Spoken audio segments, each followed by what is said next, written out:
Egyptian God support nobody asked for, but I'm not necessarily complaining about it. But I will complain about the revived Sky God letting your opponent draw 6. Makes perfect sense for you to draw 6 since Slifer gains a stack for each card in your hand. And sure, it's a reference to Card of Sanctity in the manga or anime, but why the fuck does it have to be referenced on this motherfucker? It doesn't. Nigga. Don't stack Monster Bone unless you can draw it immediately, because it doesn't do you much good if it's on top of your deck. And let's not act like Monster Bone will single-handedly get you back in the game. This ain't the early 2000s, bitch. It's not garbage, but your opponent reloading their hand is that shit I don't like. Bang, bang. I wouldn't go as far to say Obelisk is good, but he's better than the motherfuckers because he can't be targeted and has pretty attack and defense. Tributing 2 monsters to Regeki is cool, but you could just play Regeki, which is unlimited. What that mean? You can play 3 of them things, 3 of the things, 3 of the things if you want to. 3 of them things?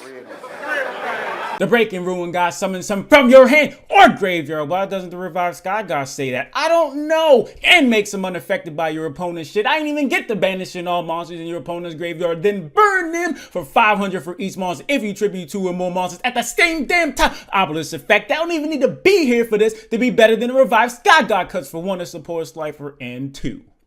It's a trap! None of this shit I just said means much since Slifer and Obelisk don't have the support Rod does. Guardian Slime searches the true Sun God. Wish can search Ancient Chat, Millennium Revelation, just plays Cannon, Sphere Mode, or Halakti if the TCG had that motherfucker. I regret to inform you, Ra some shit, not really, but it needs to be sent from the field to the graveyard to summon Immortal Phoenix. And the problem with Immortal Phoenix is getting it in the graveyard. True Sun God sends it from the deck to the graveyard, then sends Ra you control, which means Immortal Phoenix brings itself back, then turns to Sphere Mode during the end phase, then you contribute it to summon Ra.